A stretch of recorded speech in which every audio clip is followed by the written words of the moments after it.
Hey people, it's Dragonlordfrodo here. We have some sad news. Oh man. Just got back from University Plaza. Well, here's what happened. Mr. Skimask left Buffalo. Okay? Totally understandable for his reasons. He's going to be missed very much. Oh, excuse me. This is going to be a little tribute to Mr. Skimask.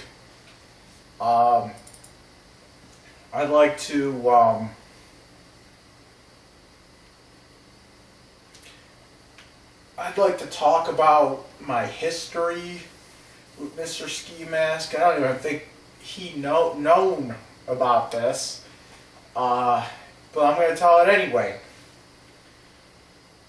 I don't know how old I was. I was maybe 10 years old.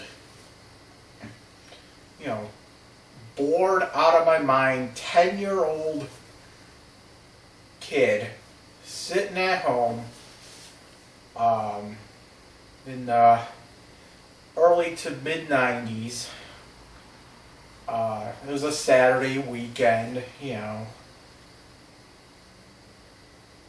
Didn't have school the next day. So one of my favorite things to do when I was a kid was rent video games. You know, every friggin' weekend, me and my dad would go to Blockbuster. He would get a movie, I'd get a video game, and I would just play the shit out of the video game all friggin' day.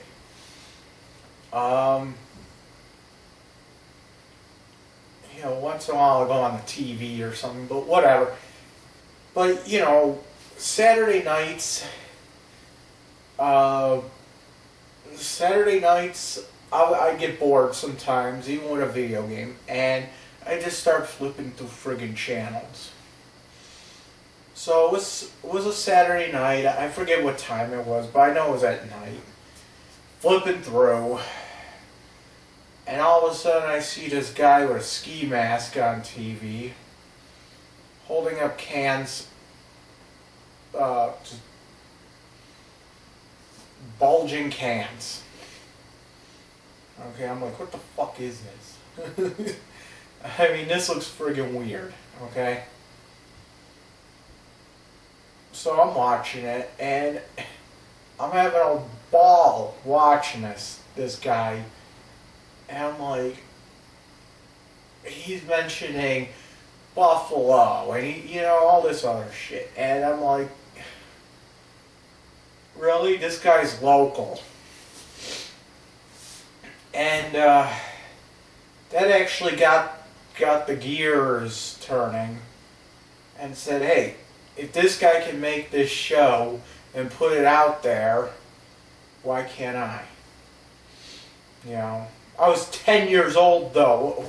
I'm going to be a 10-year-old kid with a public access show. Yeah, that makes a lot of sense.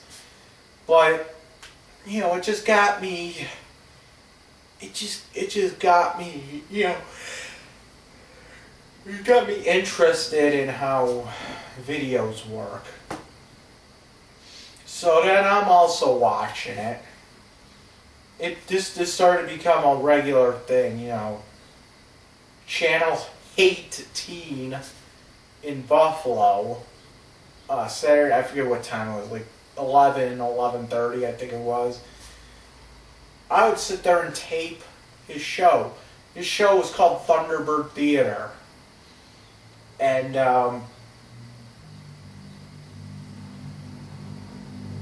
so, I'm watching it. At one point on one of his shows, he mentions, WPNY, the radio station. 91.3 WBNY. And so, out of curiosity, I turn on 91.3 on my radio, and I heard Cannibal Corpse on there, Hammer Smash Face. I'm like, what the fuck am I listening to? I tuned in during their metal show. I'm like, what the fuck this is awesome. Got me started on the death metal. Okay? Now I'm thinking, this guy got me into wanting to do videos. This guy got me into death metal pretty much. Along with my uncle, who was also into death metal. That's a different story. I kind of got into it by hearing, what was it? Cannibal Corpse, Hammer Smash Face on the radio. And at the time, you know, I heard my uncle was playing Cannibal Corpse. You know, he was into that, but I really didn't know much about the style too much. I just heard him say something like, "Hey, I got the new Cannibal Corpse album," and I'm like, "What the fuck is that?" You know, but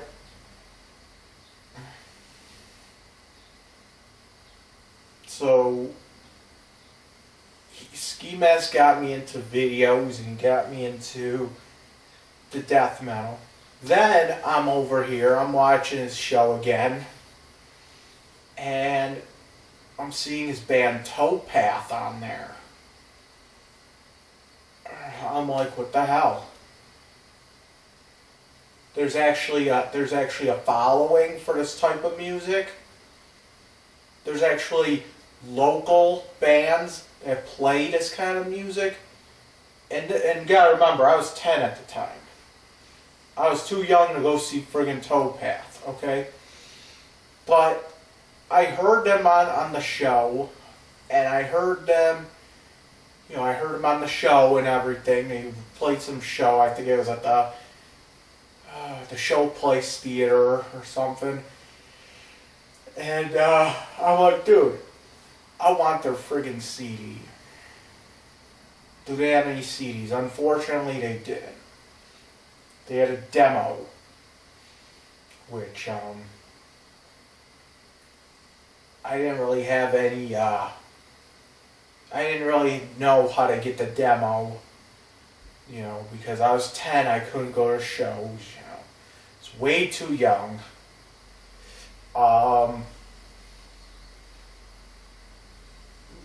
Plus, the internet wasn't really around yet, and you couldn't just go on YouTube and, you know, listen to the Towpath demo.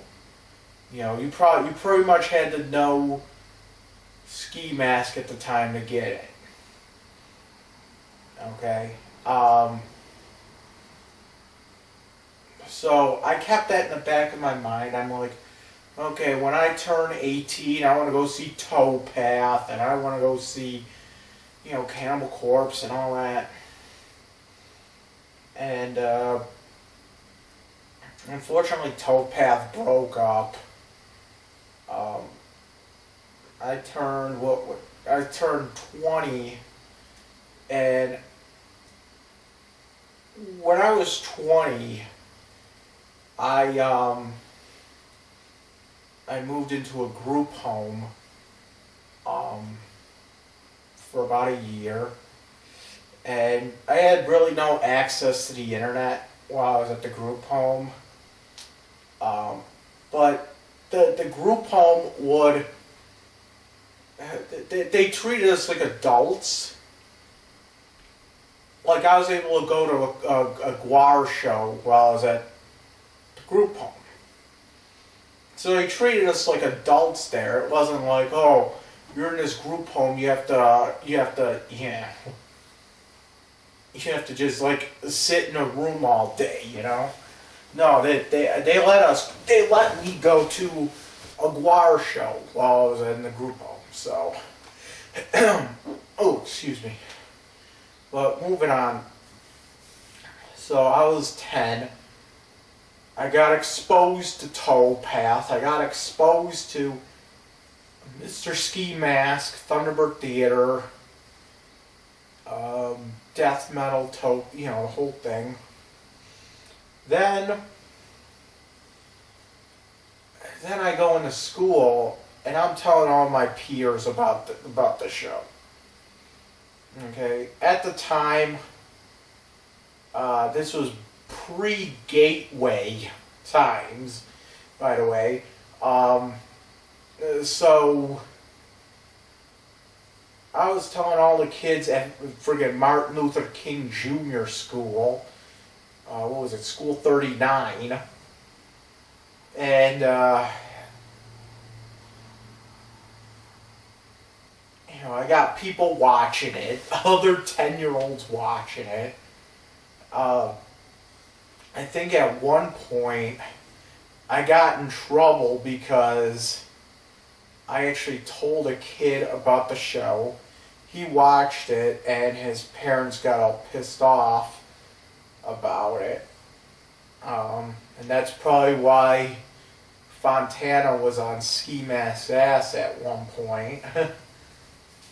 So sorry about that. I'm just spreading the word here. And so I felt it was my duty to tell as many people about this show as possible. And I did.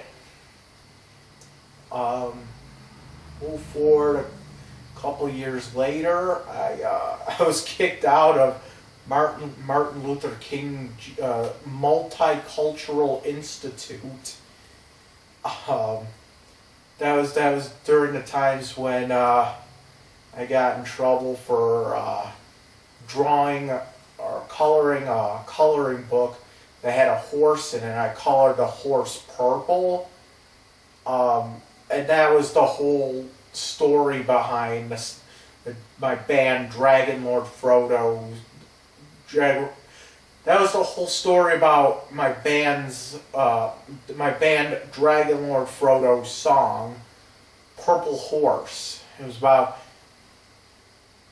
I had a coloring book and I had some markers or crayons or something, and I colored in a horse purple. It was like a blank horse and I just colored him in purple. And one of the teachers seen it, and they thought I was like disturbed or something because a horse is in purple. Okay, well, whatever. We gotta talk to the psychiatrist, the whole thing. I ended up doing time in, I think it was ECMC ECMAC, on the psych ward, because I drew a picture. I didn't even draw the horse. I colored him in with a purple marker. And then they thought I was like psychotic or something. Or, oh no, what was the term that they always use? Oh, he's not in touch with reality. Okay, whatever.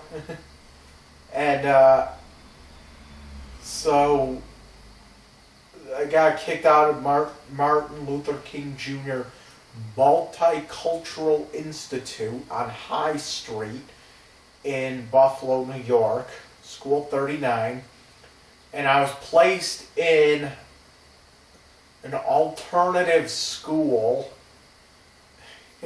called Gateway Longview, which is out in like Williamsville. It's almost near like the Eastern Hills Mall. I had to go there on the short bus. I'm like, shoot me now, okay? But you know what? To be honest, it was,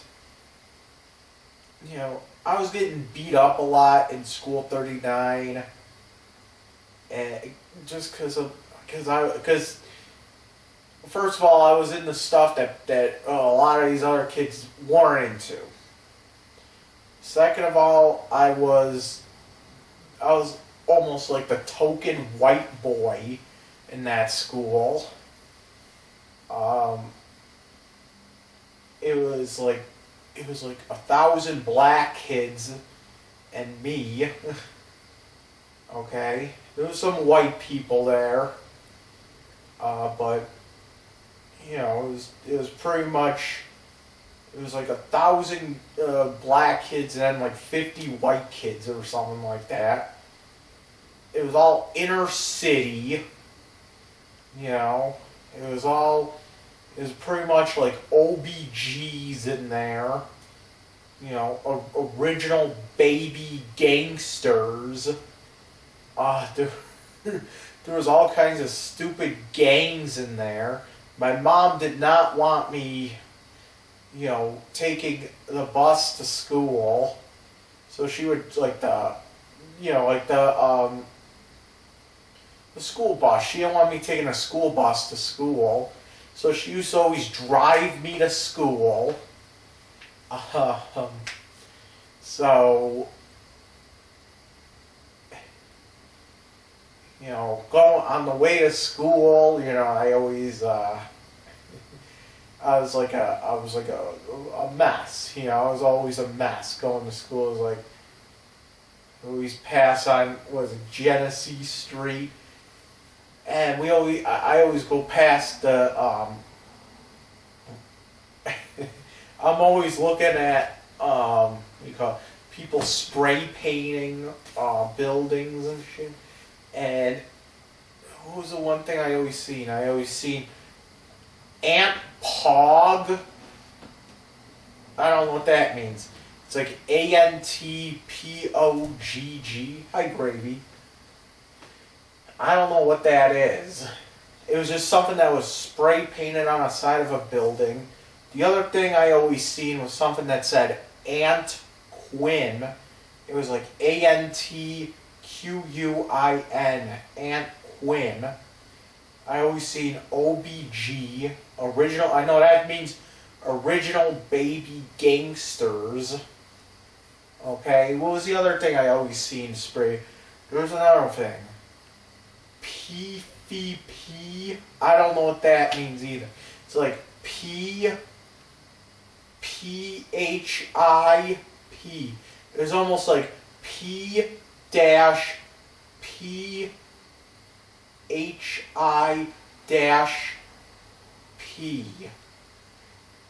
And if I can guess that, I think it was like nowadays I think about it, and I think it's some kind of like a frat house thing.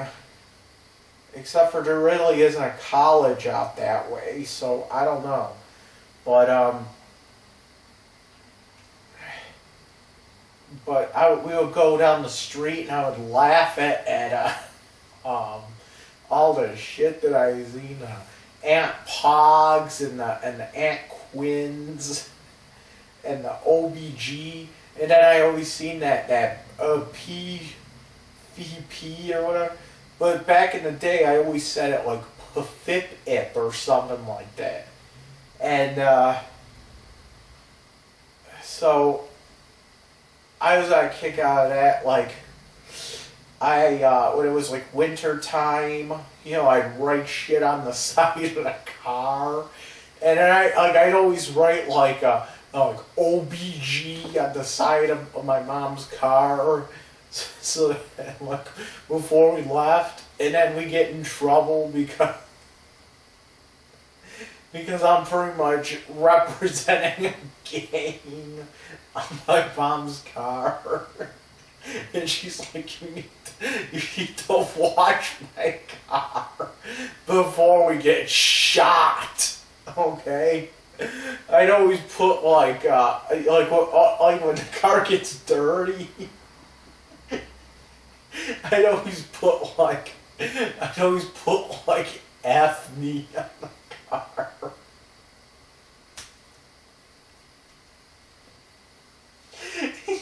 And she's like, don't put that on my car because I don't want to be driving on the street and have people attack my car.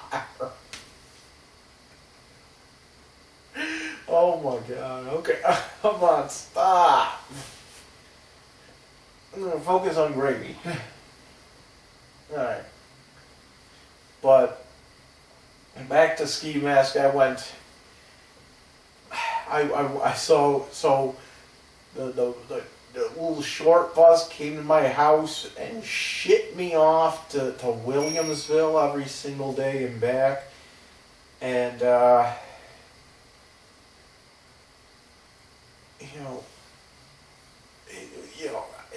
there were some things I didn't like about that place, Gateway, and other things that I did, and, it was easier for me to learn in that school, but then again, they ran the place like a prison. I agree. Can't say this, can't say that, It was ridiculous. Time out. You gotta go to time out. Can't talk about that. Saying this will give you a level 4. That they friggin' put you on trial for saying the F word in school. And ridiculous, so, But, anyway, I started, telling people at that school about Thunderbird Theater, and I got people to watch it, And it was people from, like, all over Western New York went to this school. So, if you lived in the suburbs, I couldn't help you with that. So I told them, you give me a blank tape, okay, and I'll tape Thunderbird Theater for you. Okay, these people out in the suburbs. So I did that for a few people, and they really liked the show. And so getting more fans by the minute, you know what I'm saying? Getting more, getting Skimask more fans by the minute, and I'm 12 years old at this point, you know what I'm saying? And,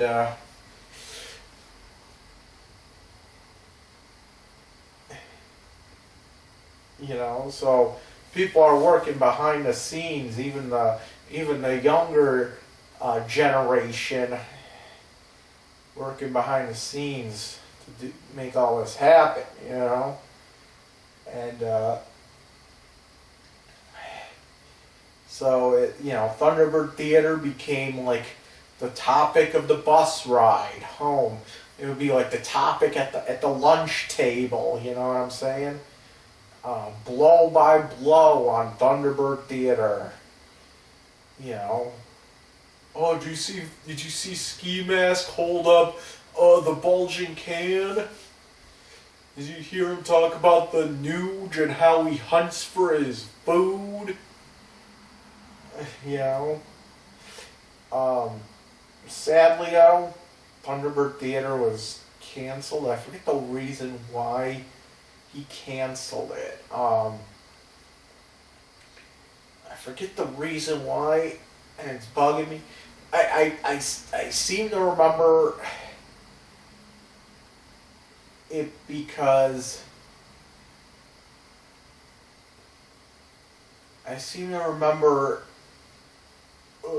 the reason being canceled was because something about how there was no interest in the show anymore. People didn't like to watch it or something, which was too bad. Because I always thought that Thunderbird Theater and probably actually that whole public access channel,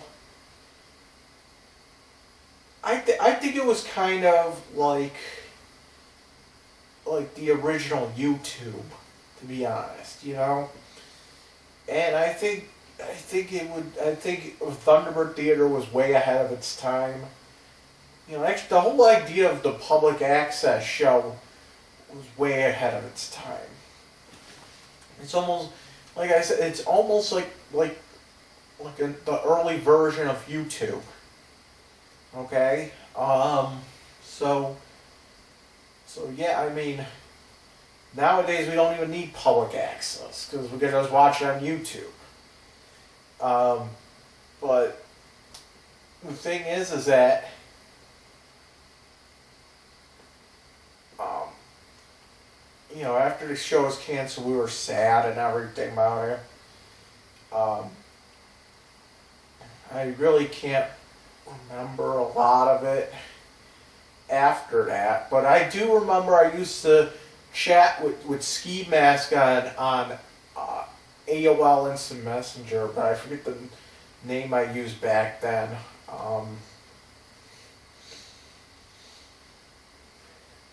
And I know a couple other people that were chatting with him too. Fast forward a couple years, we're at the group home, and my roommate at the group home was Chris Lococo, also known as Baloney Arm, and you know, I'm talking to him. His cousin was the drummer of Leviathan, Angelo Lococo. So we're chatting about, you know, shit. We have like video games and everything else. Chris wasn't like a big metalhead though. I mean, he listened to like he liked a lot of Incubus, System of a Down. He liked like Faith No More and Mr. Bungle. I remember him listening to a lot of Mr. Bungle in the group home. He wasn't like into like the death metal or anything like that, so but we started talking, started talking, and I think one weekend I went to my parents' house, and I was using a computer there, and here's what was going on. Like since I was at the group home, I really didn't have a lot of. I really didn't have a lot of computer time at the group home, and at best, like, if I did have computer time, we couldn't really download anything, you know, whatever. So what we would all do is we'd either go to the library or we'd go to like this coffee shop across the street. I think I bought myself like a really cheap laptop at the time, and we go over there and just do it out there. We'd sit there, and at the time when I was at the group home, like right before I moved out of the parents' house, I got myself an Xbox, you know, like one of the original Xboxes, and I sent it away. I got it modded and everything, so I could play games on the hard drive and all that. And I brought it to the group home, and Chris Lococo was like, "What? You could actually do that?" I'm like, "Yeah, you could." And so the Xbox was still new at the time. Games were coming out for it.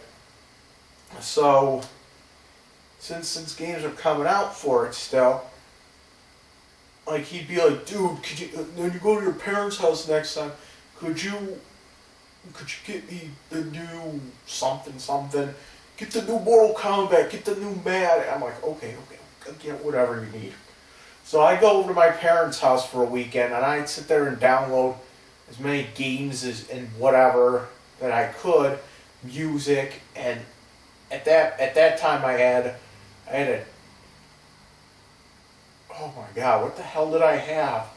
I had something called a Rio Riot, It was an MP3 player. It was awesome. It was one of the best MP3 players I've ever had. And if I remember correctly, I actually had 2 of them because they were so good. You can't find them much anymore, but it was an awesome MP3 player. Rio Riot. Okay, it looks like a piece of shit. It just like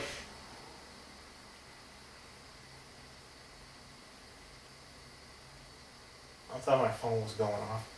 It's just like it looks like a I don't know. I don't know. It's a fucked up thing. It's like a long gray thing, but it's awesome though. I mean. So I would fill that shit up with music, and I could play that at the group home. Going to my parents' house, it's like, okay, I'm going to my parents' house. What do people need? I was like the guy to get people what they friggin' need. You want this CD? I'll get it for you. You want that CD? I'll get it for you. You want this game? I'll download it for you. You know what I'm saying? So the one day I went over there and I found just out of pure luck. I think I was searching for something else. I found the Towpath demo, which was Skimask band, by the way. I'm like, dude, I need to download this. So I downloaded it, and I brought it back to the group home, and I'm listening to it out loud. And what do you call it? Crystal Coco comes in. He's like, "What the fuck are you listening to?" I said, "Towpath." It's like, "Who the fuck is Towpath?" It's like, I think the song "Mouthful of Bag" came on at that time, and the Skimask doing this thing, and he's like, "I know that voice." Chris said that. He's like, "I know that voice." He's like, "Yeah, that's Skimask." He's like, well, some local public accent. He's like, "Oh, that's where I know it from Thunderbird," and we got talking about that then. So that kind of rejuvenated the interest some more, and me and him got out of the group home, got our own apartment, whatnot. He got his own apartment, I got my own apartment, and so then, oh yeah, so then one day I'm over there, and he's like, "Dude, guess what? I'm talking to Skimask." I'm like, "Oh, cool." On AIM, I think his username, I think it was like Baloney Arm, or at the time it could have been Sucka C 2003 or something. Or what's the other one he had? I forget. Real like Spam or something. Hey. And hey, Gravy. So that was a big thing. He started talking to him, and we found out that he was going to be on the Greg Sterley show. And okay, so we watched it, and we're like, he's just a guest, and this really isn't that good, but whatever, it's Skimask. And we found out that he actually took over the show. And I'm like, really? And so we watched it a couple times, and I actually forget how it's happened, but it was like me and Baloney Arm got into a big fight. It was that big fight that we had because I didn't like his girlfriend, so I didn't like his girlfriend because his girlfriend was like she was controlling him. I already got into that. and we got into a big fight because I told her off. So then I ended up like adding Skimask on Facebook, and it was just the whole thing where he was looking at my videos and everything. He ended up seeing my videos, like, oh man, here's another one that likes to do videos. And, then I started going to shows and all that, and, I don't know, maybe he was there, but I don't know. Anyway, I ended up, that's how I got to meet him. And, I worked at the casino and all that. And I'm not going to mention names because names don't need to be mentioned. Okay, but I met some guy there that knew Skimask and worked at the casino, and I was talking to him. He's like, "Oh, he loves your videos, and he loves this and that, and so I got fired from the casino and all that, and it's a big whole thing. So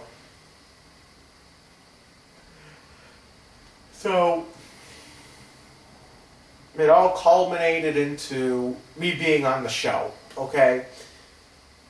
Unfortunately, that last show that I did is the last one because Skimask is moving to Hawaii. He's already there, and which is upsetting, but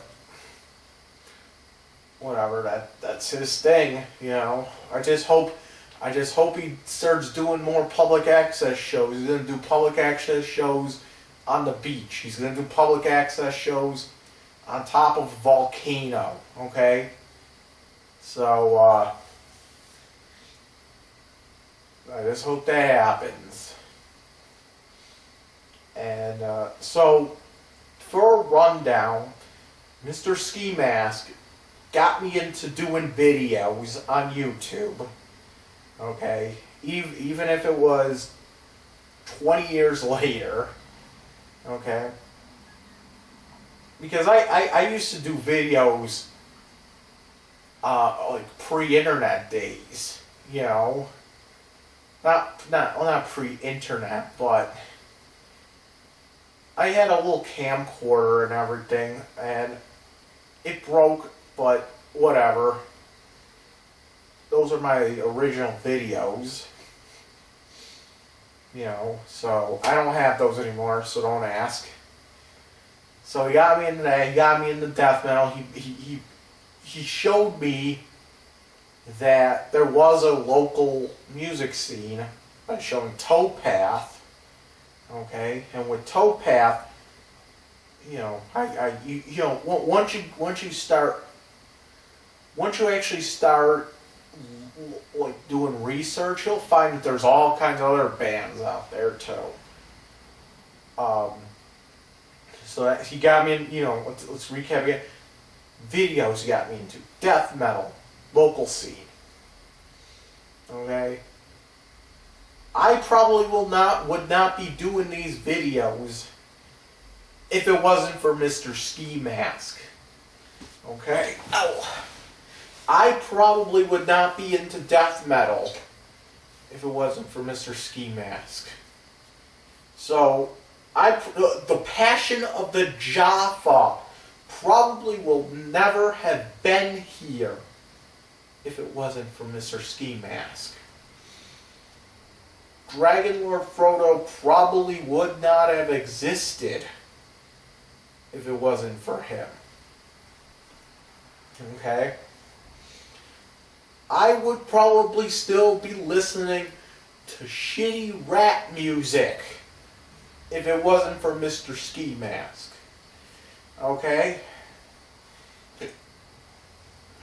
So, that's all I have to say about that. Skimask, we're gonna miss you, okay? And we're gonna miss you, all of us. Okay. So, ow. So that's that. All right.